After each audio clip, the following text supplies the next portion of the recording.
Welcome, dear Thrivers, to Thriver TV. And today we have a Thriver episode. And I'm really, really excited to talk today to one of our beautiful Thrivers for the community. And Lindsay is an attorney, and she's going to share her story with you today. Lindsay has her own law firm, and she's been licensed as a lawyer since 2016. She's a really smart girl. In 2017, which she probably didn't feel so smart about, we can all relate to that, she got into a relationship with a narcissist and stayed until 2020. During the lockdowns, the situation came to a head for Lindsay, and luckily she found NARP and she hasn't looked back. And Lindsay, thank you so much for coming on and having this conversation with all of us. You're so welcome. I'm honored. All right. And just before we jump into this, I just want to say to the listeners and the viewers, you can find more about the Thriver Way to Heal, How to Heal for Real, on my Facebook page, Melanie Tonia Evans, Instagram, Quantum Freedom Healing, and of course on YouTube. And, we're going to be putting this up on all of our platforms. So, Lindsay, let's just get into it. All right, just how you met, what happened, how did it feel? Yes. Well, we actually knew each other since childhood. We met in third grade, actually. And Wow. then, we were just kids then, of course. And later on, when we were teenagers, we became best friends for a little while there. And that became somewhat romantic back then, as romantic as you can be at like 14 or 15 years old. But he was suddenly transferred to a different school. And I never saw him again until I was 27.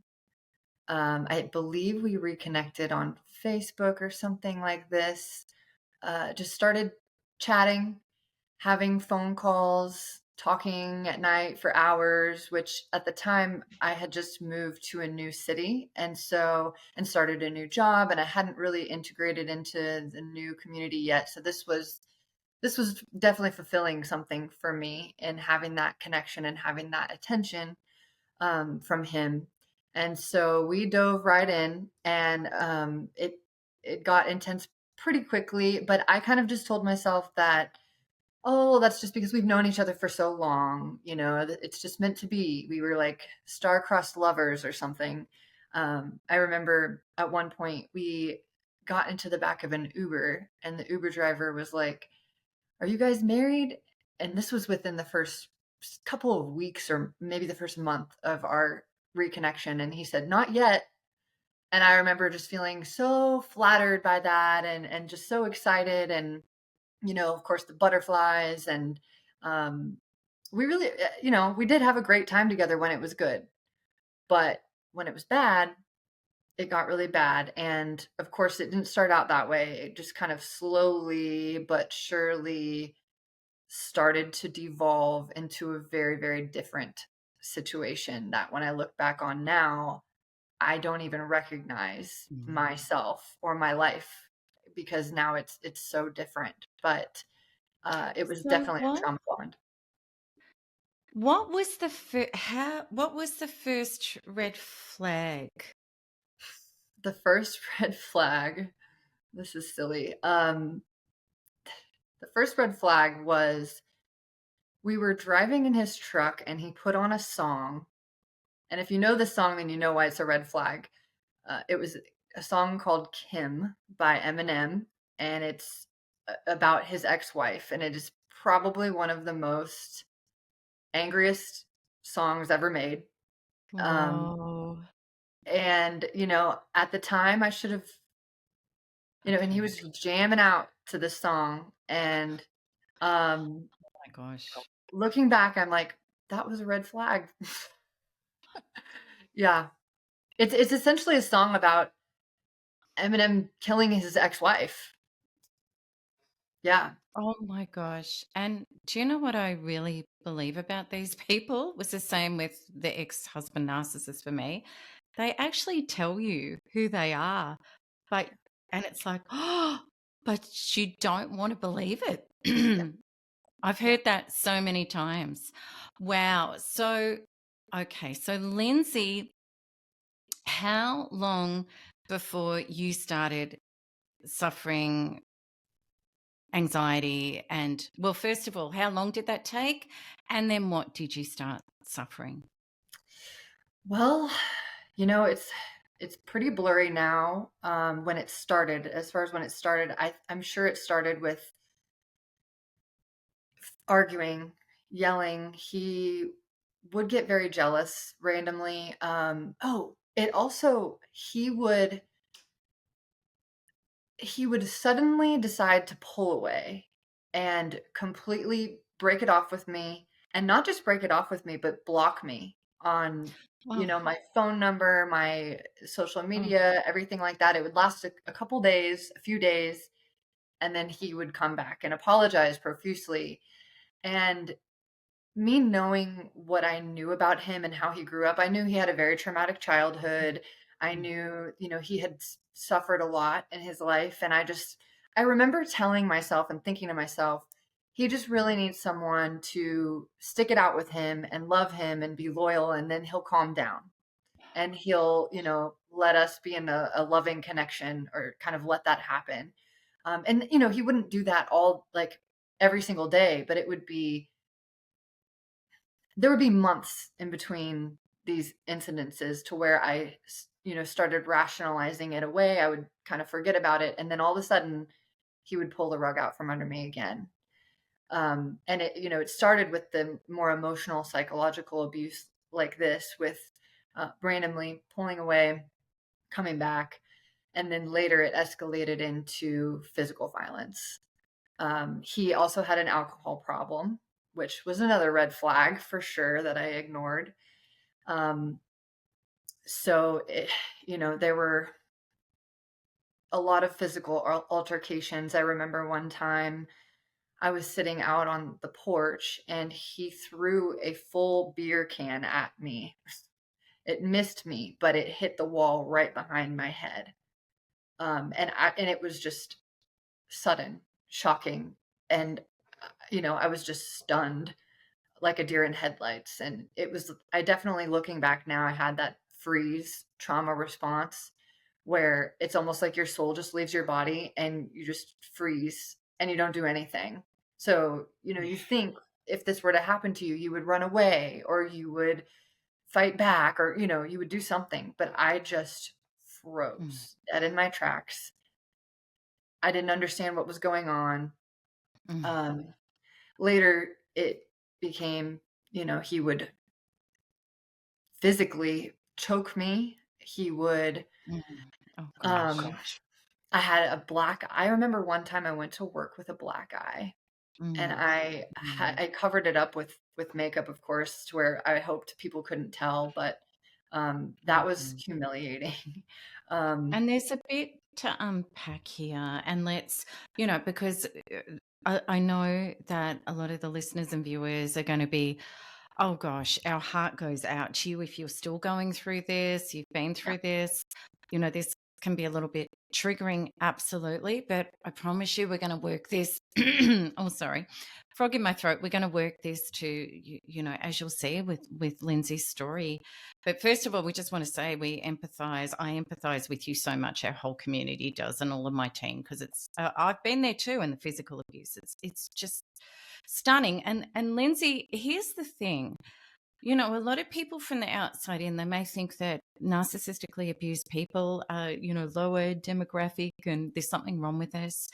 But it's so shocking that it can be really beautiful, intelligent, successful people. And it's like you're living a double life yeah, I because was.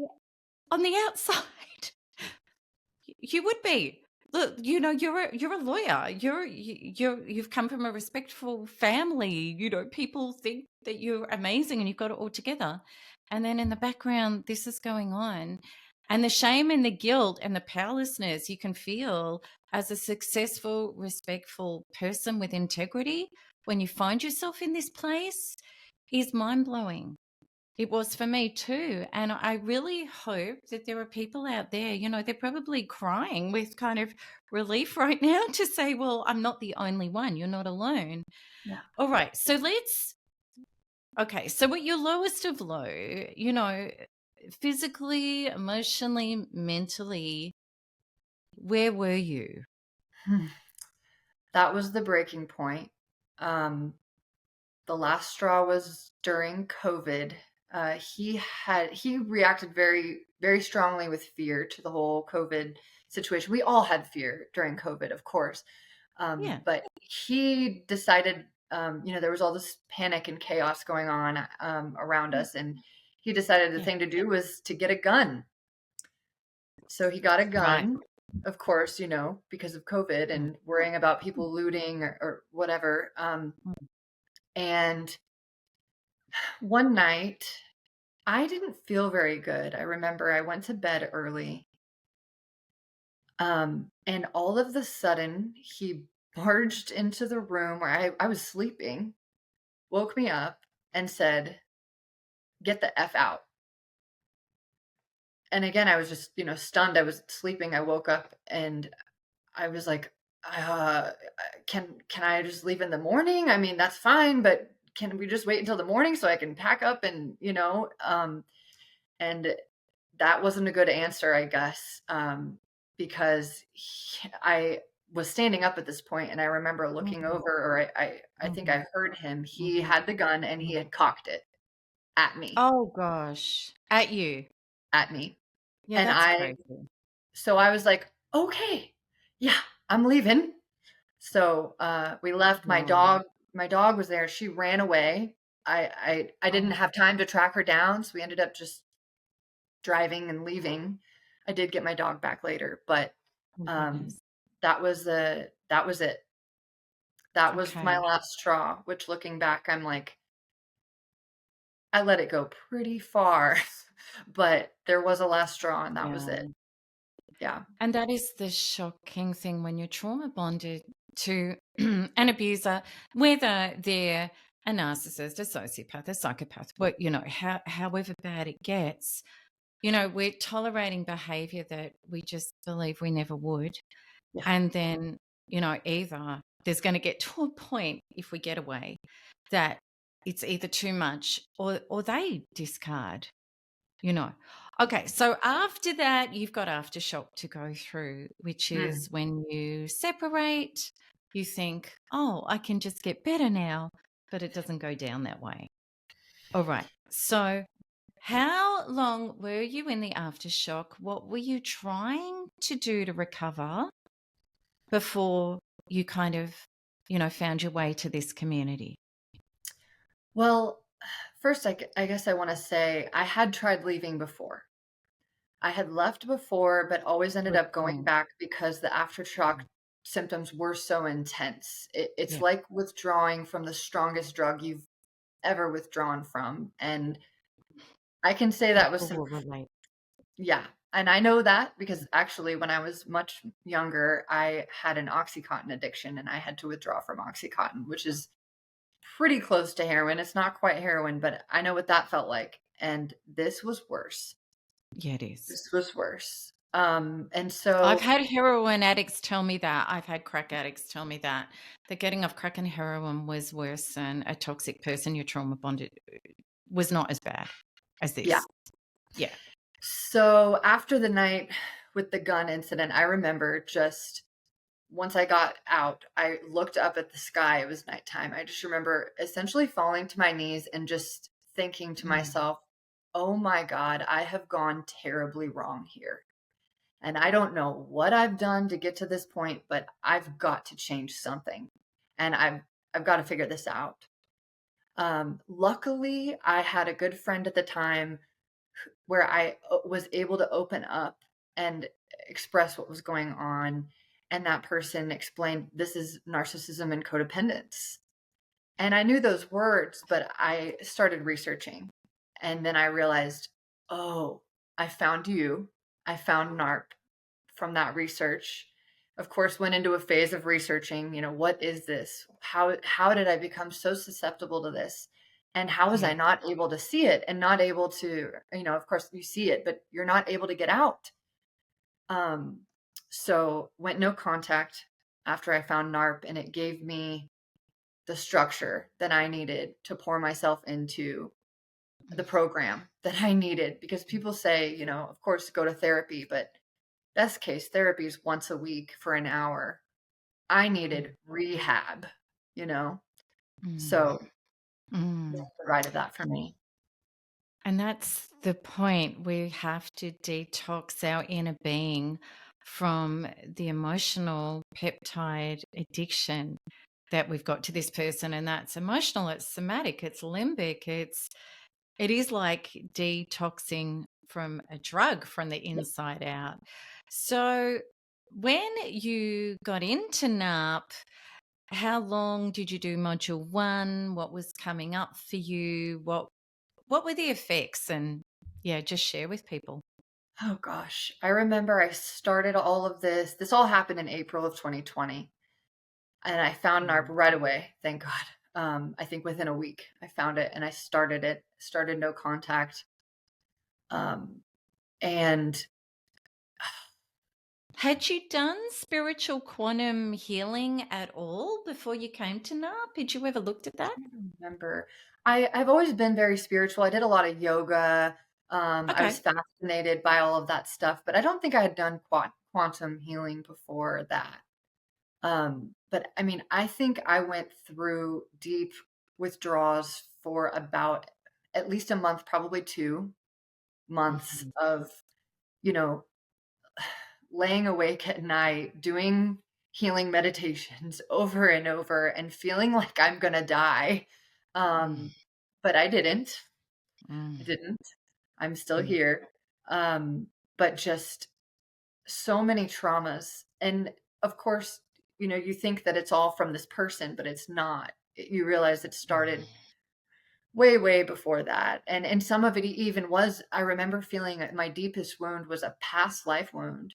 And I could sense that it Mm. was. It was ancient and it was this Mm. betrayal wound. And it was Mm. almost like I died by my friend stabbing me in the back, like an arrow through the back was what it felt like, or through the heart. But um, I remember that. I'll never forget that wound. That was the deepest one I think I've ever experienced, at least so far. Um, Mm. but really just grieving and expressing all kinds of emotions, sadness, fear. Fear was huge, anger, Mm. shock, because like I said earlier, I was like I was freezing. So it's like Yeah. when an animal plays dead, they freeze, and once they finally get to Mm. safety, they just tremble and shake. And you know um definitely had that happen too.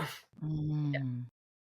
Yeah, well, it is. When adrenaline and cortisol goes out, it's either fight, freeze, flee, or fawn. Yeah. There's the four Fs. It's going to be one of those. And yeah, when you're in shock, you freeze. Oh gosh, so much.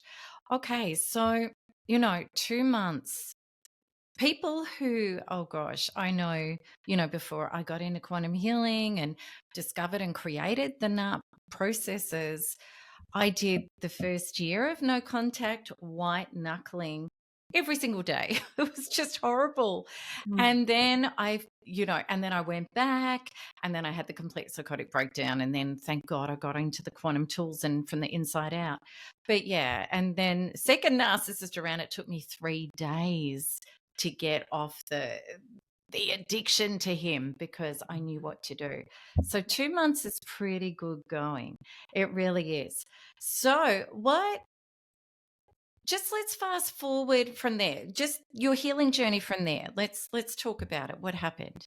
So I poured myself into that, and I knew I needed to take a break from relationships for sure. Mm.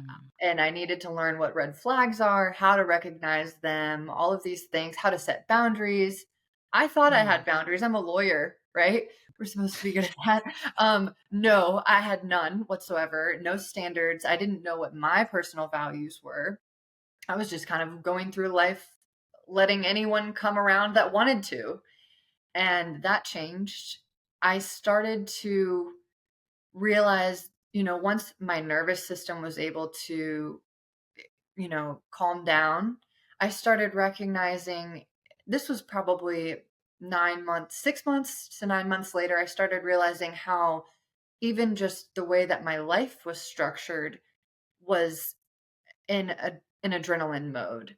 I worked for a big law firm, and it was always like churn, churn, churn. I felt like I was on a Mm, treadmill that I couldn't get off of. mm, And I started kind of looking around at, my environment, my community, and I was drinking a lot. I drank on the weekends. That's kind of how I mm, stabilized myself. Looking back now, that's how I calmed myself down after a week on the treadmill at work. And I started to feel like my life was like a shoe that was too small. It felt restrictive.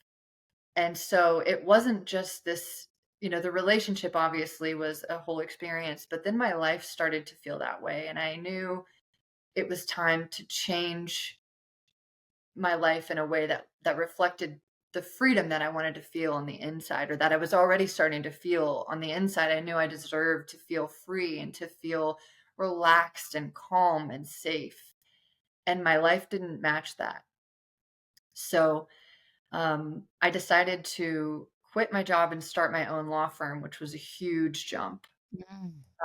I'd been a lawyer for about 5 years, so I felt capable, but that's not something a whole lot of people do, especially women, and on their That's own. so true. Yeah, That yeah, is so, so true. So how did these changes come about? Like what were the particular modules, or what was the shifting that was, just so people can get like a view of that? yeah.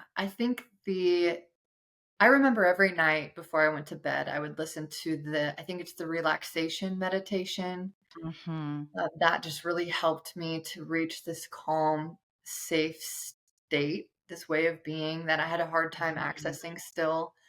Mhm. I was a single mom too, so there's something about that Mm. you always feel kind of vulnerable. And like I said, I had a pretty intense job, and so I really Mm. needed that to recenter myself. Yeah. I remember sometimes when I would get home from work, I would just sit in my car and just Mm. relax for a few minutes Mm. before I Mhm. went inside. I started to get in touch with Mhm. this feeling, this safe feeling on the inside that I was then able to access through the healing meditations. And the source healing resolution was a big one too.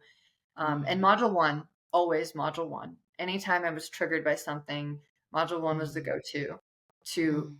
to go in and heal that. And I think the main thing I started to realize was this was a tool not just to heal from this relationship, but for my life and anything that would come up or that would trigger me. Mm. It was a tool I had right there that I could use, and I did. Or if I couldn't right away, if I was in a social situation, I learned Mm. to turn inward and kind of talk to myself and say, I hear you, I feel you, and we're going to get this as soon as we get home.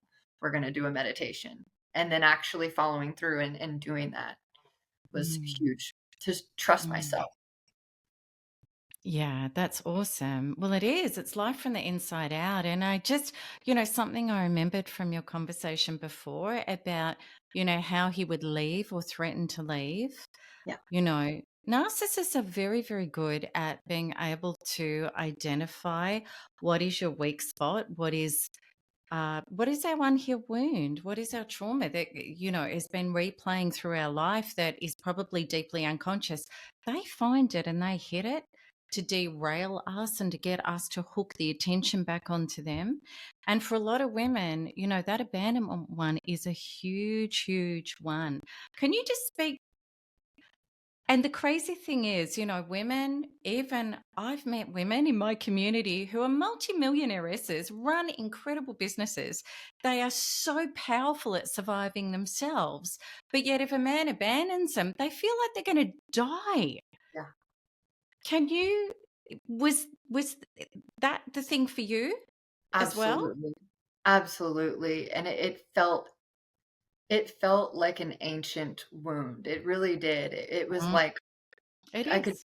see that being passed on through generations of women and even, my grandparents and just, the men that they chose, I'm sure were for certain reasons to make them feel safe or they didn't make that choice. Absolutely. That backfired and yeah, absolutely. It was deep. It ran deep and it wasn't logical. It wasn't logical.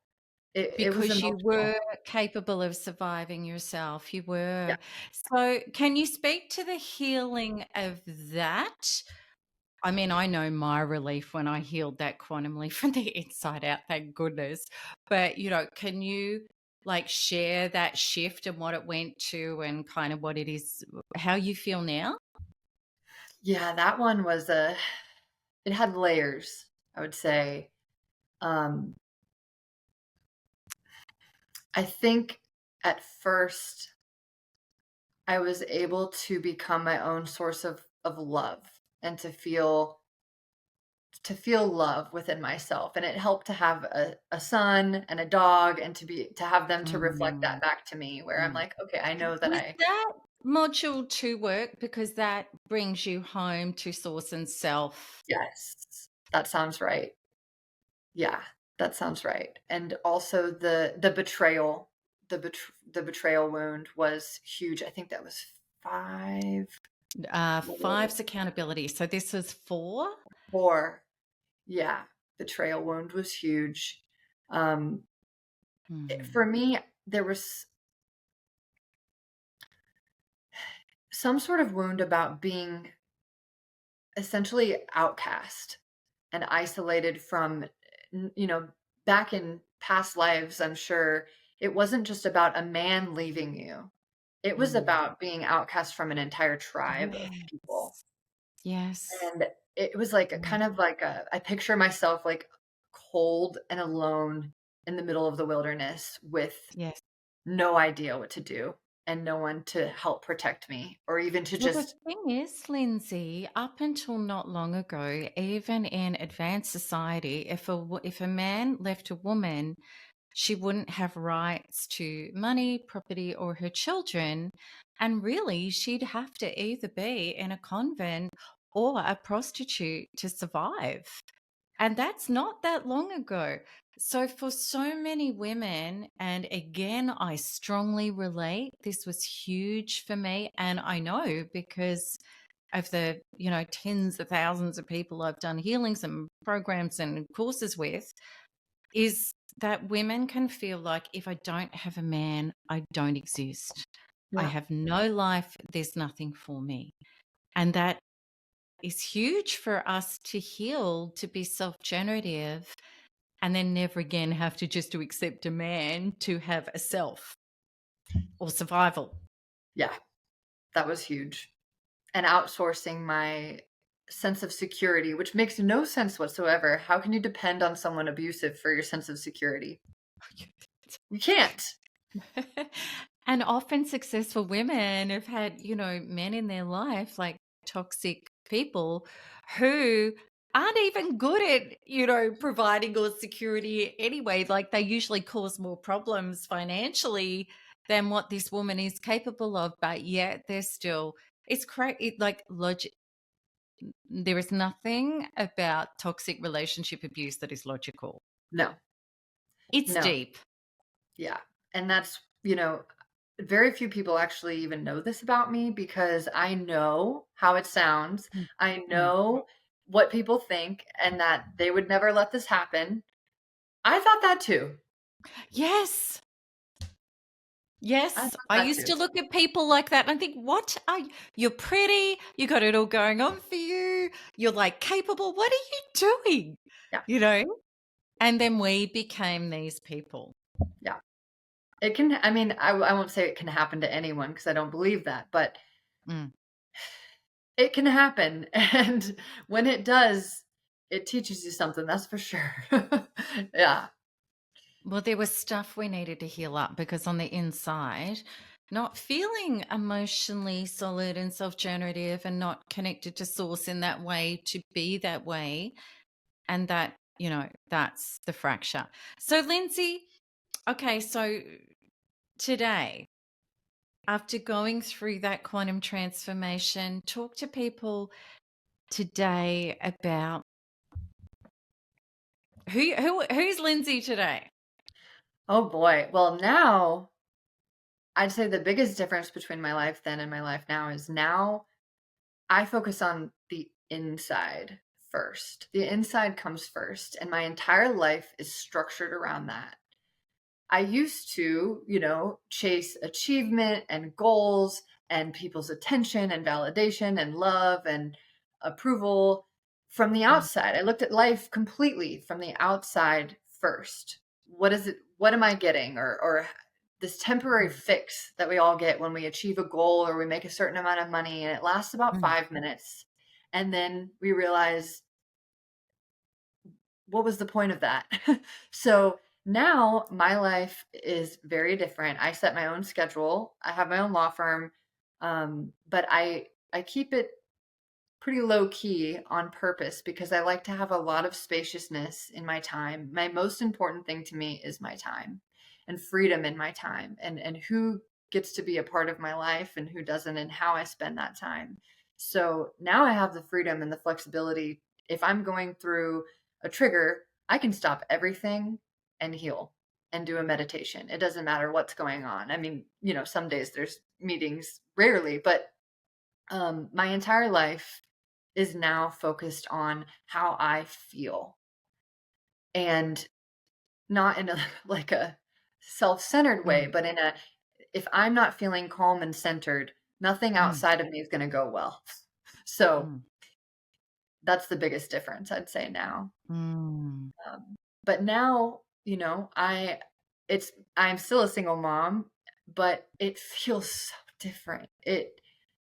I'm able to enjoy it. I'm able to be present with my son and, Mm. just the little things like being able to be available to pick him up when he needs something or drop him off here and make sure he eats healthy food, make sure I eat healthy food. Health is my number one value, I've realized. And so that's the other reason Gorgeous. I structure my life this way.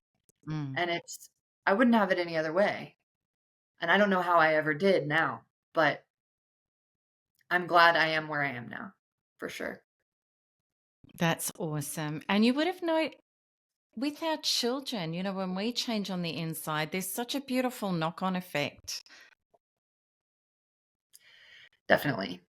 Yeah, my son's gone through he's had a hard time too, but Mm, I do believe that me being able to be calm and centered with him is something that looking back at my childhood, I didn't really have that. And so it's so important, if you do nothing else for your child, just being able to have your nervous system calm and relaxed most of the time is huge. They learn by who we are, who we're being more so than mm. what we're doing or what kind of money that we're making or what kind of clothes we can buy them or anything like that. It's so much more about how we're being that I think really has an effect on who they become. Yeah. That's truly beautiful. And yeah, I do. I think that's a gorgeous place for us to leave off. So, just, yeah, like any words of wisdom or encouragement that you would love to share with others, Lindsay? Yes. I told Mel before we started recording that if this recording helps just one person, it's worth it to me. So if you're going through this and you don't even know where to start, you're not alone. You're not alone, first of all, and there are resources that can help you. And NARC, I would say, is the primary place to start. That's where you start. Um, that's I would definitely say that is the number one reason why I am where I am today and why I'm still here today was because I found that program. And so if you don't know where to start, start there. Lindsay, thank you for being so generous with your time and for being so brave. It's not an easy thing to come on camera and say, well, this is what happened to me. So, but I know you've done a lot of healing and you've been very transparent and honest with yourself and made peace with yourself. And it's gorgeous when we do that because we can be authentic with others and say, hey, this is me, warts and all, this is what happened. Yeah. The shame's gone, which is so beautiful to see. And I hope it can be inspiring to so many people who feel alone and shameful and how did this happen and how could I have got here? And oh gosh, please know, we went through it. We totally get you. And we're here to open up our arms and our hearts to love you and help you and support you through this. Yeah. So we're going to put up links to NARP with this interview. And, everybody and anybody who's going through this, you are more than welcome to be in our beautiful NARP family and our community. And Lindsay, thank you for being such a beautiful member of our community. We really, love having you with us and helping inspiring others. Thank you. Thank you so much.